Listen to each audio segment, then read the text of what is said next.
Seigneur,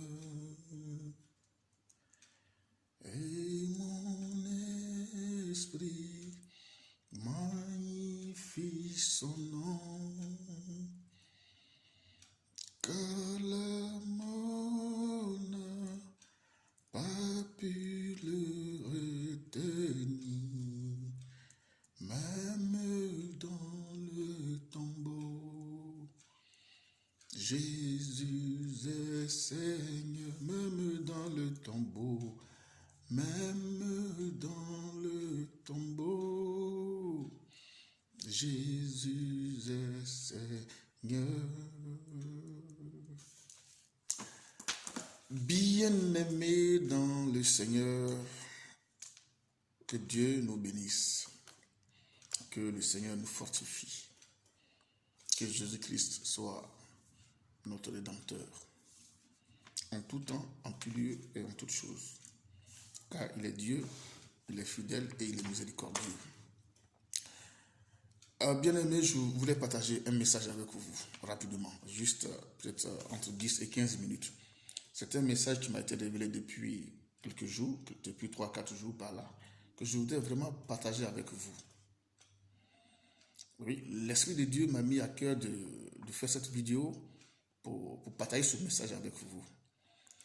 Parce qu'il est capital pour toute personne qui voudrait entretenir une intimité particulière avec le Seigneur, avec le Saint-Esprit. Alors, nous allons nous rapidement dans la parole. Nous allons prendre nos Bibles dans le livre de 1 Corinthiens 6 au verset 18. Mais avant de méditer, de lire ce verset, d'abord nous allons retourner dans le livre de Luc 9 à partir du verset 1. Je lis la parole du Seigneur. Jésus rassembla les 12 apôtres et leur donna puissance et autorité pour chasser les démons et guérir les malades.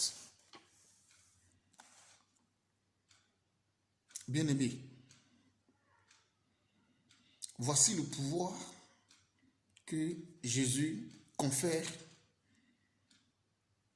à ses serviteurs. Nous passons rapidement au verset capital que j'ai prévu pour juste ce temps.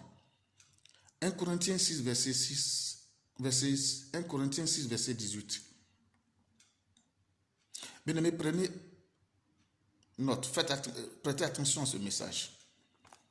Ce message pourrait changer votre manière, votre réflexion, votre mentalité et votre intimité avec Christ. 1 Corinthiens 6, verset 18. Fuyez l'impudicité sexuelle. Fuyez l'immoralité sexuelle, en d'autres termes. Tout autre péché qu'un homme commet est extérieur à son corps. Mais celui qui se livre à l'immoralité sexuelle pêche contre son propre corps. Bien-aimé, quand l'Esprit de Dieu m'ouvre les yeux sur ce verset, je comprends qu'il y a lieu de faire attention avec notre corps, qui est le temple de Dieu. J'ai donc compris que Dieu, sans toutefois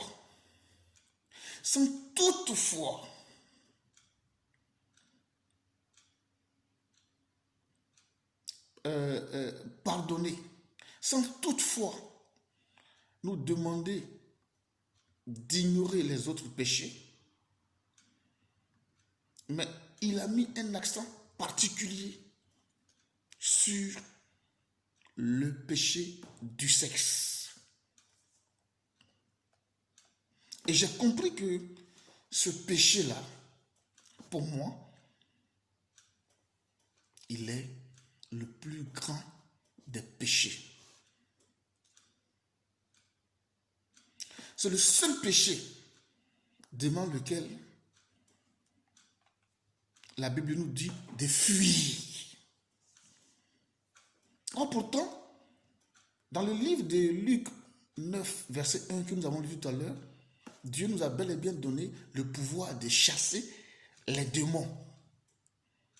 Mais ce péché-là, ce démon-là, cet autre démon-là, la Bible nous recommande de fuir.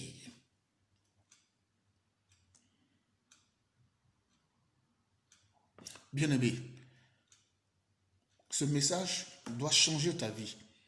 Ce message doit transformer ta vie. Ce message doit t'emmener à comprendre qu'il y a danger en livrant ton corps, en te prostituant. Parce que déjà le fait d'avoir une autre relation en dehors de notre époux et de notre épouse est une relation d'infidélité condamnée par le Seigneur.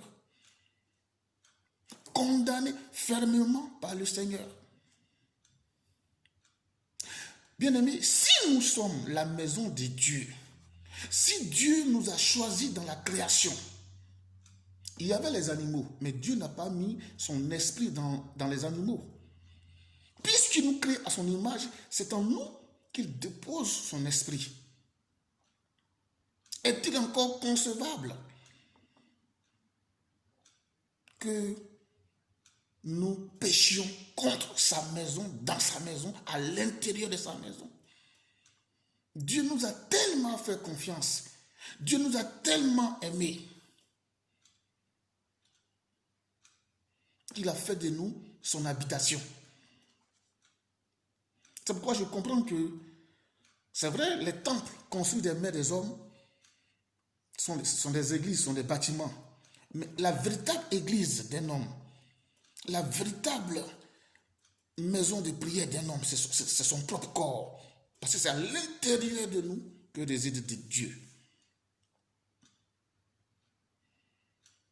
C'est pourquoi je fais cette vidéo vite fait. Le Saint-Esprit me presse de laisser ce message à mes frères. Toi qui vas l'écouter, je te demande juste d'en parler autour de toi. Car l'heure, les temps sont graves. C'est un message capital pour une personne qui voudrait entretenir une relation d'intimité avec Dieu, frère. Et je vais vous demander d'expérimenter cette grâce. Le vol, le mensonge, et que sais-je encore, tu peux ordonner à l'esprit de mensonge de partir. Tu peux ordonner à l'esprit du vol de quitter un corps. Mais ici, dans le cas de l'immoralité sexuelle, la Bible nous recommande simplement de fuir. Devant l'acte sexuel, devant le sexe, c'est vraiment difficile qu'un être humain cher puisse se maîtriser. Alors Dieu nous demande simplement de fuir. On ne te demande pas de parler en... Là, aucun homme puissant soit-il dans ce monde ne peut se maîtriser devant la nudité d'une femme. Le sexe, il est précieux. Le sexe, il est sacré. Et quiconque veut entretenir une intimité avec Dieu doit expérimenter cette voie-là. Et elle vous sera capitale. salutaire. Elle va vous ouvrir des opportunités avec le Seigneur. Elle va vous mettre en contact avec le Saint-Esprit. Et vous allez expérimenter une autre dimension de la puissance de Jésus. C'est pourquoi l'Esprit de Dieu m'a mis à cœur de faire cette vidéo. Pour moi, je comprends aujourd'hui que nous devons prendre soin de la maison de Dieu qui est en nous. C'est important, bien aimé. C'est pourquoi je me plie en 4 pour demander à vous qui allez sur cette vidéo de la partager. Le Saint-Esprit me presse de faire ce message. Il ne va même pas durer 15 minutes.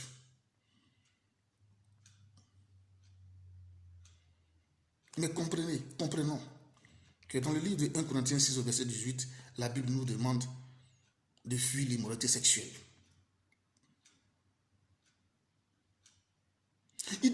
La Bible dit que tous les autres péchés qu'on va commettre là, ça c'est hors de notre corps.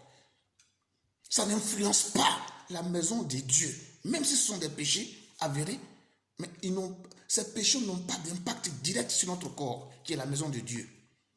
Par contre, celui de l'immoralité détruit notre relation avec Dieu, frère, sœur.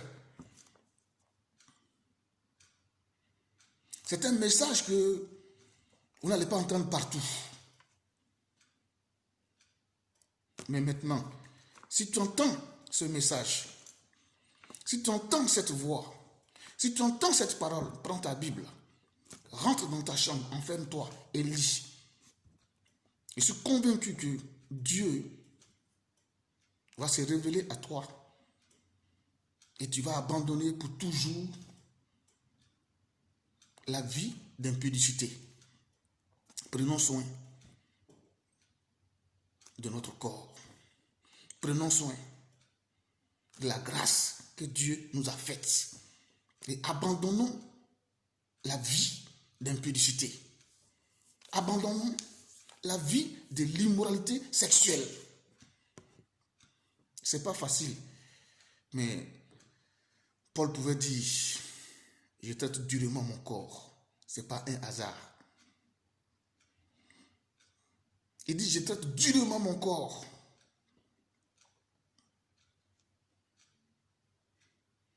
Si Paul l'a fait, tu peux aussi le faire, bien-aimé.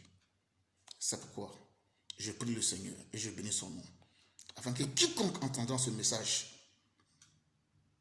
soit délivré au nom de Jésus. Père, je bénis ton nom pour ce temps que tu m'as accordé. Permets que tous ceux qui vont entendre, écouter ce message soient saisis par la puissance du Saint-Esprit et qu'il y ait une transformation dans leur vie. Au nom de Jésus, que toute la gloire te revienne. Merci Père Céleste. Merci Papa. Au nom de Jésus-Christ. Amen.